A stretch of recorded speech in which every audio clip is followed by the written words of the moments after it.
every every now and then, and by every now and then I mean, like, I don't know, maybe 4 or 5 minutes out of every day, if that. Every now and then I feel some degree of empathy for people who are still supporting Donald Trump in 2024. And then I realize that because they're supporting Donald Trump in 2024, that they, like him, are incredibly racist, misogynistic, bigoted, homophobic, transphobic, and ableist. They're voting for a rapist, a convicted felon, and someone who owes the state of New York $500 million for fraud. And my empathy goes away. But every now and then I feel some degree of empathy for Trump supporters, just because I try to comprehend the scale at which they've been lied to for a decade or 25 years. And it's like, I kind of view it as, in 2016, it wasn't entirely their fault. I mean, Donald Trump was an outsider. He'd been built up as this fucking business genius by the TV show The Apprentice for a decade leading up to 2016. And who could possibly watch that dumbass show week after week after week, except for people who are incredibly dumb and gullible?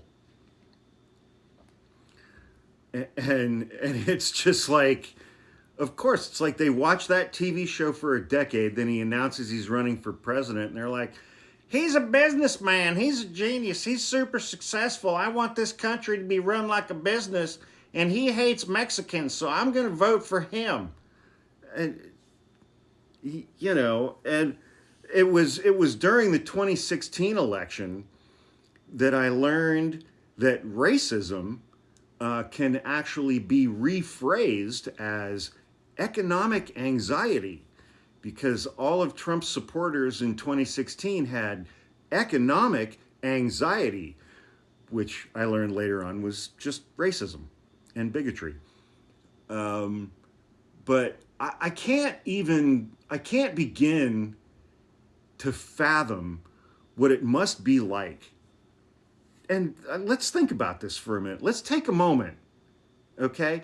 Let's take a moment and try to really comprehend what this daily existence really is. It's like you wake up in the morning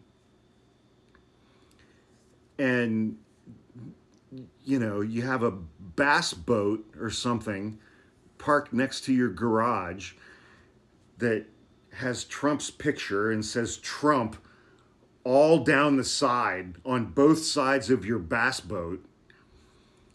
And you get up in the morning and you go out to get into your truck to go to work, and the word Trump is in massive letters on the hood, the doors, the sides, the tailgate, the back window, the roof of your truck. And you drive off and you go to work, and the only thing that you can talk about all day is Trump.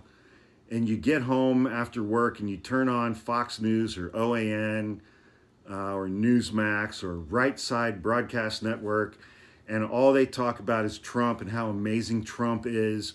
And then before you go to bed, you watch a Trump rally and maybe rub one out. But it's just Trump 24/7.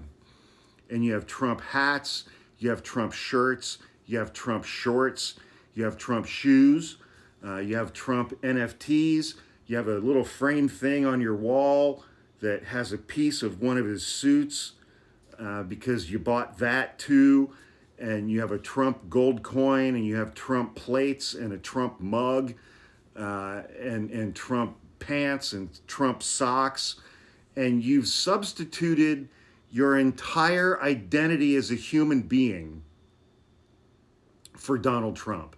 And why did these people do that starting in 2015? Because before Donald Trump went down that golden escalator, they didn't have any personality. They were boring as shit as human beings. They didn't have a personality, but most importantly, They didn't have the community that they wanted. They didn't have a community that gave them a level of affirmation and support and elevation that they had once they became a Trump supporter and got that scene of the attempted assassination with Trump's arm in the air. Once they got that tattooed on their entire back and got "We the People" tattooed on their forearm and got "Shall not be infringed" tattooed on one of their butt cheeks, when they did all of those things and got all of that gear, then they were part of a community. And they got affirmation, they got validation, they were elevated. The more extreme they went, they were elevated that much more and admired. They were admired. And how incredibly sad all of that must be. I don't know that I've ever heard anything that sad before I heard about the squirrel and the baby raccoon in upstate New York that happened this weekend, which destroyed my entire fucking weekend. But how incredibly sad to exist like this day after day after day. And it's going to get dramatically worse in 48 hours because Donald Trump will have lost the popular vote for a third time. And he will have lost his second out of 3 presidential elections. The only thing that saved him the first time was the Electoral College, which was put in place for slave owners, who I've heard were also racist.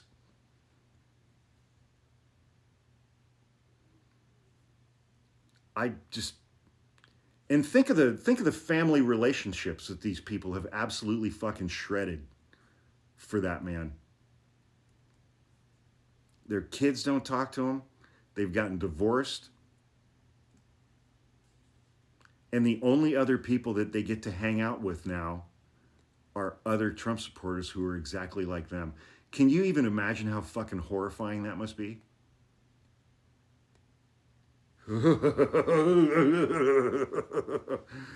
Gives me a piss shiver.